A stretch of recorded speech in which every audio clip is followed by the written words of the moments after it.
Assalamualaikum dan salam sejahtera. Bersama saya Zan Yahya dan ini agenda awal ni. Hasrat mewujudkan Akta Anti Lompat Parti pernah menjadi tajuk perbincangan dunia politik negara seawal 1978 dan berleluasanya perbuatan melompat parti ini terselah apabila dianggarkan 36 daripada 222 ahli parlimen melompat parti di antara 2019 hingga 2021. Semalam, Dewan Rakyat bersetuju untuk menyerahkan rang Undang-Undang Perlembagaan Pindaan Nombor 3 2022 kepada Jawatan Kuasa Pilihan Khas.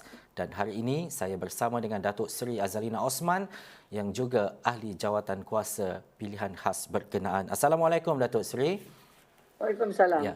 Datuk Seri, pertama sekali kita nak melihat kepada secara menyeluruh mungkin pandangan dan juga pendapat Datuk Seri apabila Dewan Rakyat bersetuju untuk menyerahkan rang Undang-Undang Perlembagaan Pindaan Nombor 3 2022 ini kepada Jawatan Kuasa Pilihan Khas. Bagaimana Datuk Seri melihat kepada sokongan peranan yang dimainkan oleh keseluruhan ahli parlimen apabila ia dipersetujui secara sebulat suara semalam? Terima kasih Astro Awani kerana menjemput saya.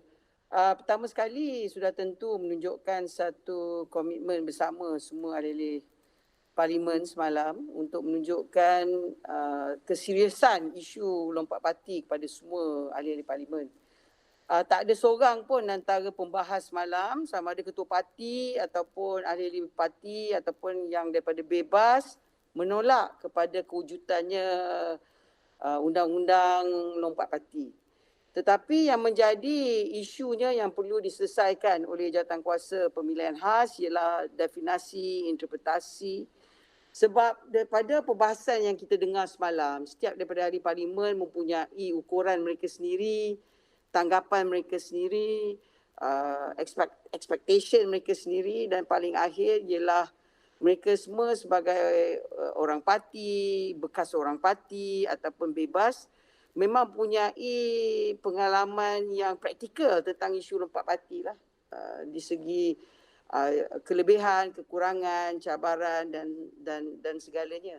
Harapan saya Jawatankuasa Pemilihan ini akan membawa kepada satu kebaikan yang menyeluruh lah untuk mendapat penyelesaian supaya sebelum sidang bulan 7 dapat kita lihat kepada satu undang-undang yang begitu progresif kepada elemen demokrasi dalam negara kita.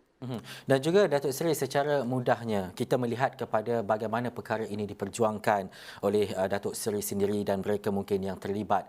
Kenapa kewajaran itu penting dan perkara ini perlu disegerakan dengan mengambil kira kepentingan dalam politik itu sendiri, terutamanya apabila ia menyebut berkaitan dengan rakyat, pengundi dan sebagainya? Sudah tentu kita tak boleh lari bahawa elemen utama dalam undang-undang ni, penerima utama, the biggest beneficiary ialah rakyat itu sendiri.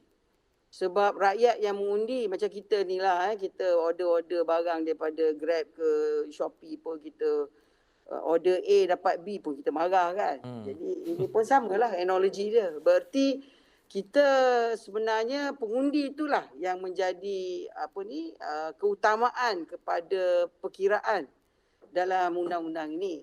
Dan apa yang kita lihat ialah ia memang sudah tentu boleh menjamin dan menjana kestabilan politik.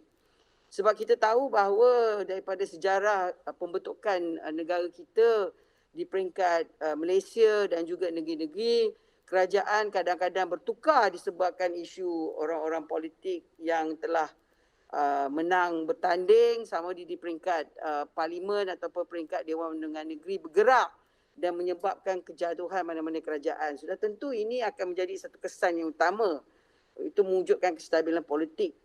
Dan apa yang kita juga dapat lihat bahawa dengan adanya undang-undang ini, kita nak menggalakkan tentang amalan demokrasi, memberikan keyakinan kepada pengundi untuk keluar.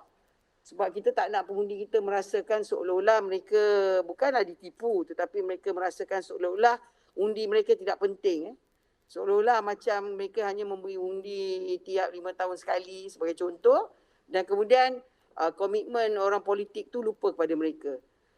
Kita juga tidak boleh lari daripada cabaran seterusnya, iaitu ramai ahli politik kadang-kadang dia bertanding atas tiket parti. Yang menghantar calon adalah parti. Dia menang atas parti sebab partilah segala-galanya. Jadi dengan adanya Akta Lompat Parti ini, sekurang-kurangnya hubungan antara rakyat dengan calon ataupun rakyat dengan yang mana telah menang bertanding itu satu hubungan yang akan menjadi hubungan yang lebih solid dan lebih konkret lah. Dan juga Datuk Seri, daripada apa yang Datuk Seri nyatakan tadi, bila kita bercakap berkaitan dengan pengundi dan sebagainya, mungkin ada dalam kalangan ahli politik yang masih lagi tidak senang dengan keputusan ini, Datuk Seri? Saya tak boleh berkata mereka tidak senang, tetapi saya melihat bahawa dalam perkara 10 perlembagaan adalah satu hak asasi untuk berpersatuan. Dan daripada kes-kes mahkamah yang ada, kalau kita nak wujudkan undang-undang untuk menghadkan undang-undang tu mesti undang-undang untuk kepentingan awam.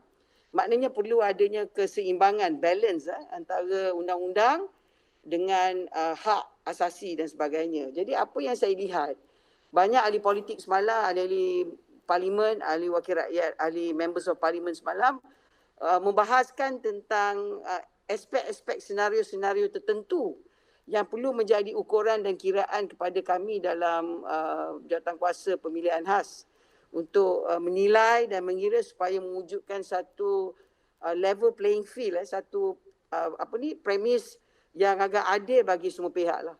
Sebab justifikasi mereka kadang-kadang bergeraknya, kadang-kadang wujudnya paksaan, kadang-kadang wujudnya tekanan, kadang-kadang wujudnya sukarela, kadang wujudnya sebab parti itu tidak wujud, kadang kerana mereka adalah bebas. Jadi macam-macam senario yang telah berlaku yang menyebabkan mereka bergerak.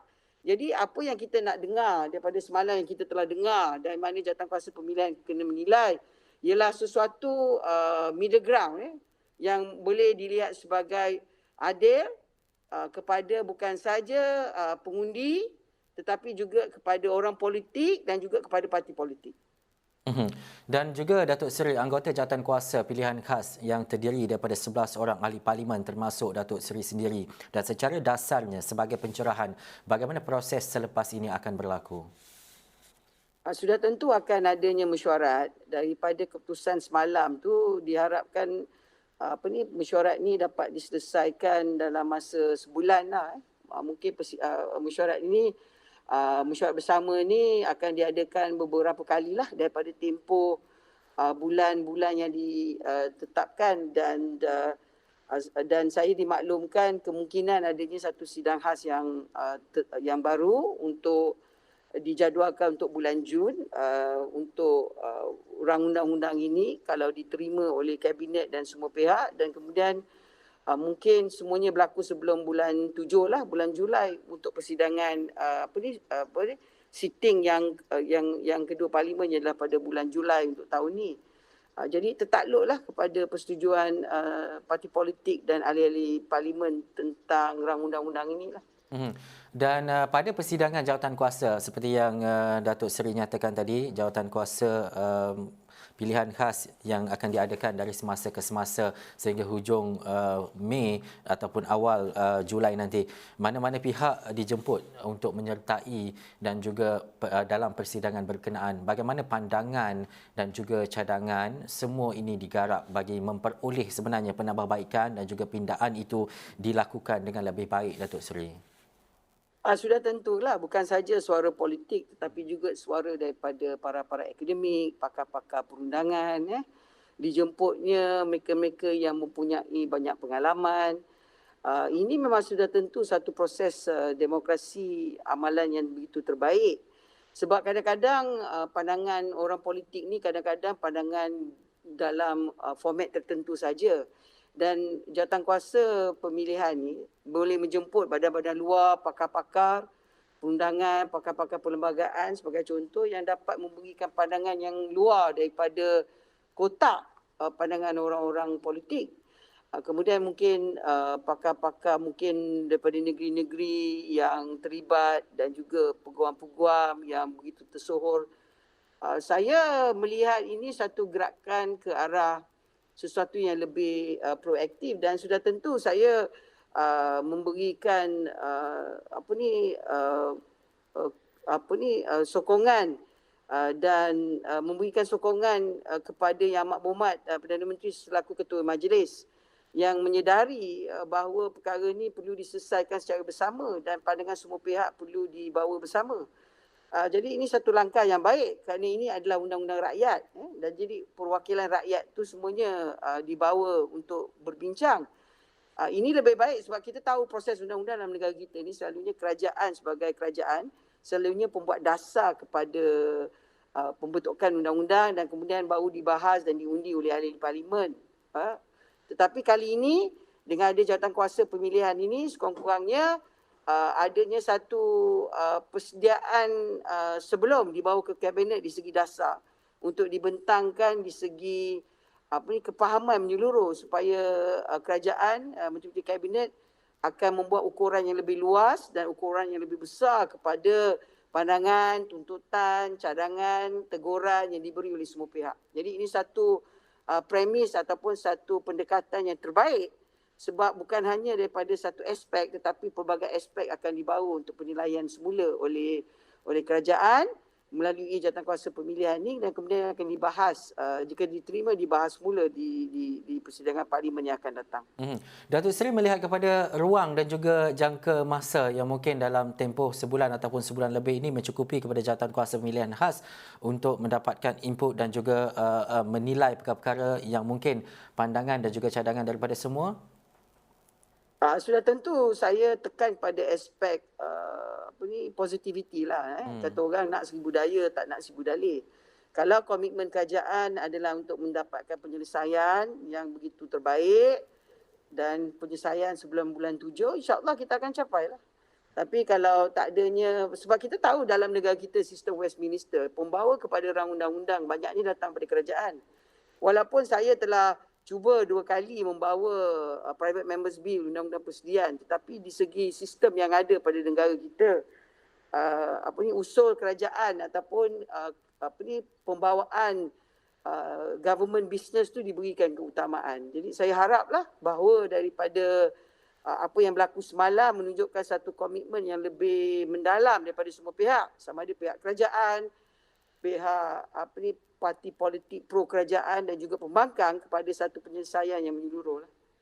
Antara isu yang diteliti dan juga diberi pengkhususan ke atas tafsiran kepada larangan ahli Dewan Rakyat bertukar parti, bagaimana sejarah sebelum ini merencatkan kestabilan politik negara yang Datuk Seri lihat sehingga membawa kepada perkara ini dan mungkin menjelang PRU ke-15 kita tak nak tengok lagi drama-drama politik ini lompat sana lompat sini ini berlaku, Datuk Seri?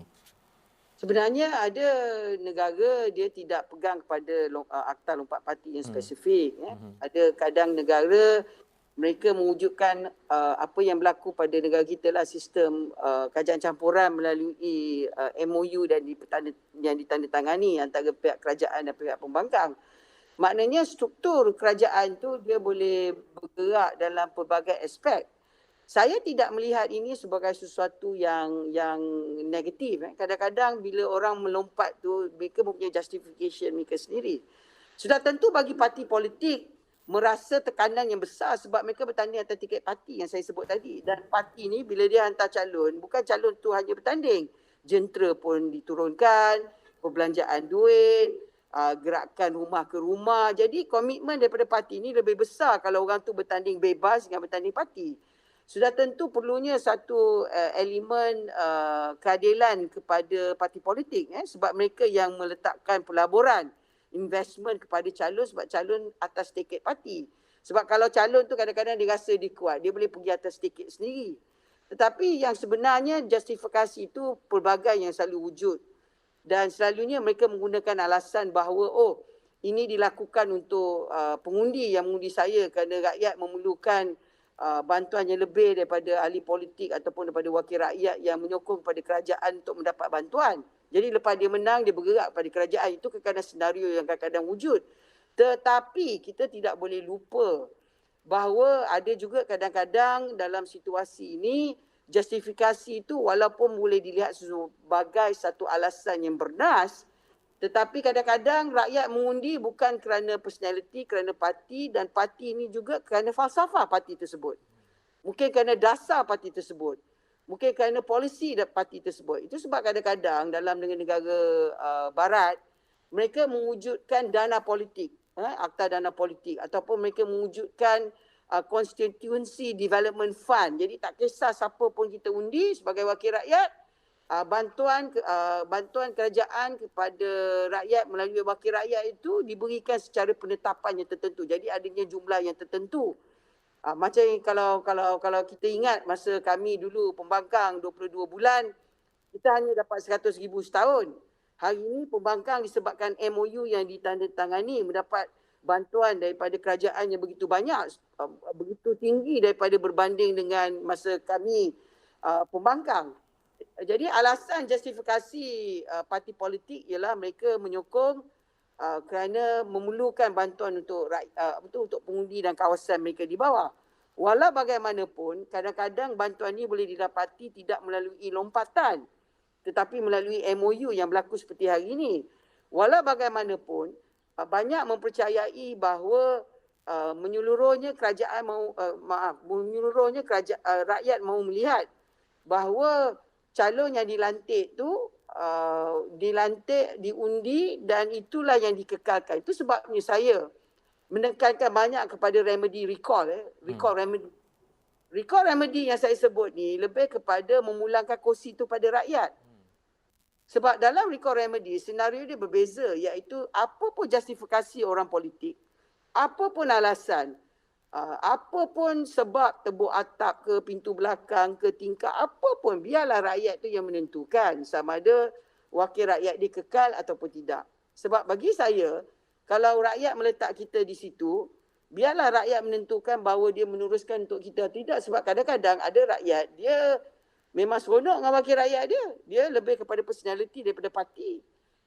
Letak wakil rakyat dia bertanding bebas pun dah boleh menang.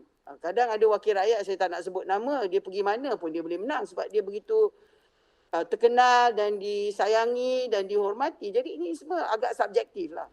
Jadi itu sebab saya mewawarkan recall remedy. Sebab bagi saya, pergerakan tu justifikasi ni memang berbeza. Tetapi recall remedy itu ialah remedy yang boleh dipakai oleh rakyat pada wakil rakyat yang bergerak. Itu cadangan saya lah. Yang mungkin saya akan bawa datang ke pemilihan.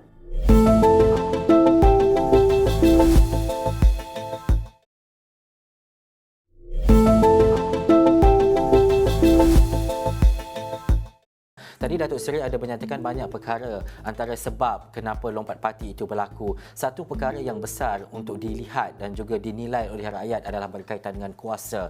Pengekangan seperti akta lompat parti ini dapat memastikan bahawa tiada lagi ahli politik yang mampu mengejar kuasa dengan melompat parti. Apa pandangan Datuk Seri? Itu memang sesuatu yang boleh kita memberikan justifikasi lah. Sebab saya sebut dalam perbahasan saya semalam, saya sebut apa? Saya kata, bila wakil rakyat itu bertanding atas apa tiket, bebas ataupun parti, bila dia angkat sumpah sebagai wakil rakyat di bawah perkara 43, dialah penentu kepada Menteri Kabinet. Dia penentu kepada Perdana Menteri, sebagai contoh. Sebab dalam perlembagaan perkara 43, banyak dalam perlembagaan ni memberi recognition kepada ahli parlimen. Dia tidak sebut ahli parlimen dalam parti politik yang mana. Sebab bila kami di dalam dewan, kita adalah satu orang, satu undi. Dia tak kisah daripada parti politik. Dia tak kisah pada dasar falsafah parti politik. Itu yang sebabnya saya mengingatkan kepada ahli-ahli dewan semalam bahawa tanggungjawab sebagai ahli parlimen ni cukup besar. Bukannya hanya tanggungjawab memberikan khidmat pada rakyat, tetapi tanggungjawab menentukan, menjadi mata dan telinga kepada situasi yang mana memantau pada kerja-kerja yang dilaksanakan dan perbelanjaan yang dilaksanakan oleh kerajaan. Itu sebabnya orang politik ahli parlimen dia mempunyai immunity. Bila dia bertanya soalan, dia tak akan ditangkap dan tak akan disaman dan sebagainya. Jadi tanggungjawab dia besar. Itu sebabnya apabila kita tengok lepas dia menang, kita tak nak situasi di mana keutamaan tak diberi pada kawasan. Kalau keutamaan banyak pada diri sendiri yang menyebabkan dia mempunyai masalah politik dalaman, ini menjadi ukuran yang berlainan. Tetapi alasan gerakan, alasan meninggalkan parti, alasan nak menyelamatkan negara, macam-macam alasan boleh diberi. Ini satu-satu yang memang saya kata tidak boleh dikawal. Tetapi yang penting, berikan balik kursi itu pada rakyat untuk menentukan sama ada wakil rakyat itu dia tinggal bersama ataupun dia keluar, kerana dalam perlembagaan banyak perkara diletakkan yang memberi memberikan kuasa yang begitu besar kepada setiap ahli parlimen. Jadi kita berhati-hati lepas kita dah mempunyai tajuk nama yang berhormat, kita pegang kepada sumpah kita sebagai ahli parlimen. Jadi ini satu tanggungjawab besar.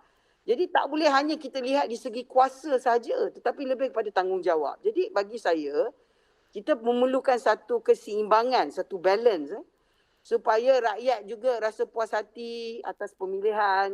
Wakil rakyat pun boleh membuatkan kerja tidak ditekan oleh parti politik. Parti politik pun kata orang tak rasa perhabis beras.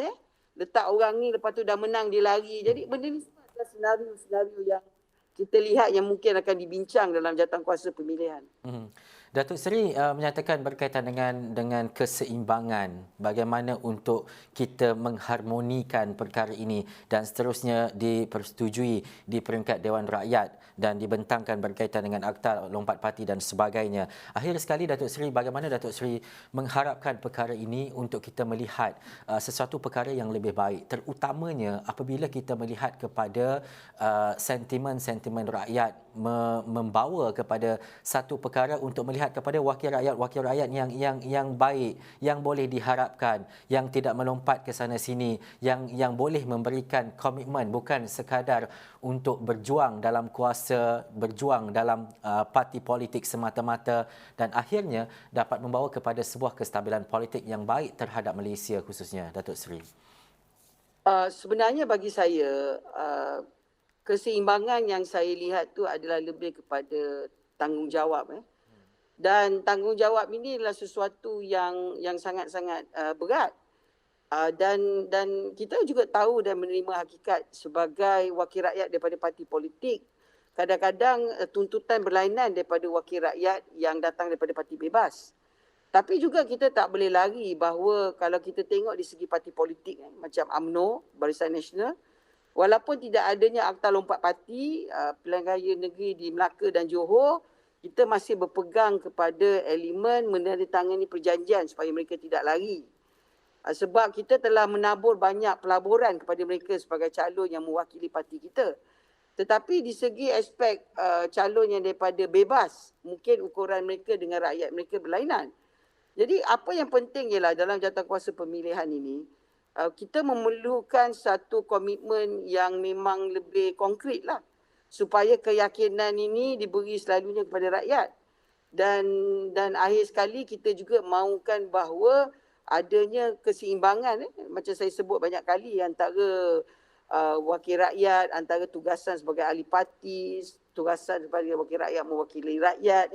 Sebab kalau kita hanya melihat kepada aspek elemen kuasa saja, orang selalu menganggap wakil rakyat ni macam segala-galanya lah. Apa dia cakap orang dengar, apa dia minta dia dapat. Dia tak semesti macam tu.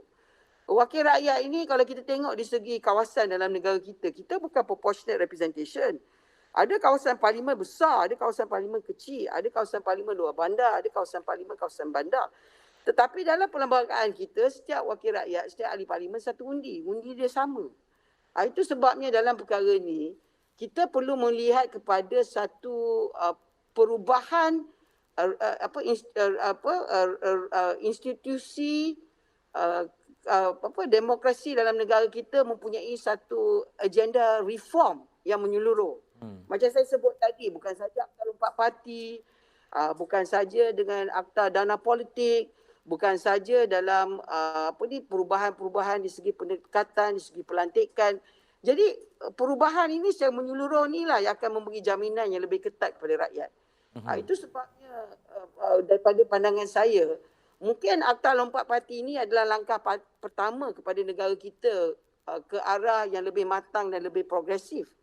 Ini sebab cuba kita bayangkan Parti UMNO yang 60 lebih tahun hari ini bercakap tentang reform agenda sebagai contoh.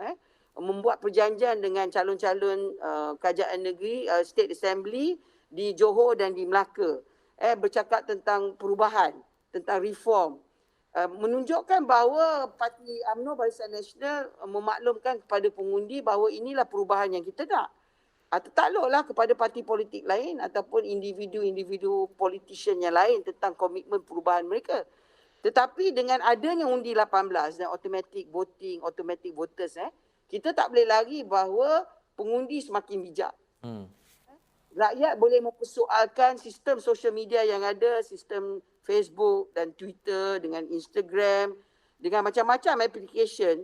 Kita tak boleh menganggap bahawa macam dululah. Kita wakil rakyat, kita yang berhormat, apa kita buat pun semua boleh. Dah tak boleh lagi. Seolah-olah tuntutan negara adalah kepada ahli politik dan wakil rakyat yang profesional. Maknanya kita orang politik, kita orang politik. Itu mungkin akan menjadi ukuran rakyat pada PRU15 ni. Jadi bila kita bermula dengan Akta Lompat Parti, kita bermula dengan messaging yang betul, iaitu kita mahukan komitmen kepada rakyat, ini yang diundi, ini yang didapat. Itu sebagai satu contoh lah yang perlu kita buatkan keputusan dalam persidangan parlimen yang akan datang. Daripada diskusi saya bersama dengan Datuk Seri Azalina ini memperjelaskan lagi dengan begitu jelas kenapa pentingnya Akta Anti Lompat Parti itu, dan pastinya seperti apa yang Datuk Seri sebut, kita nak melihat kepada politik Malaysia yang lebih matang dan juga progresif. Apa yang penting adalah wakil rakyat pastinya ada tanggungjawabnya, yang memenangkannya adalah rakyat dan biar juga rakyat yang menentukannya. Baik, terima kasih kepada Datuk Seri Azalina Osman yang merupakan ahli Parlimen Pengarang yang juga ahli jawatan kuasa pilihan khas, dan kita mengharapkan agar perjalanan ini sebulan lebih ini dapat secara baik dan akhirnya nanti kita melihat kepada sesuatu yang baik dalam politik negara Malaysia khususnya. Saya Ihsan Yahya, sekian dulu agenda awalnya. Assalamualaikum dan jumpa lagi.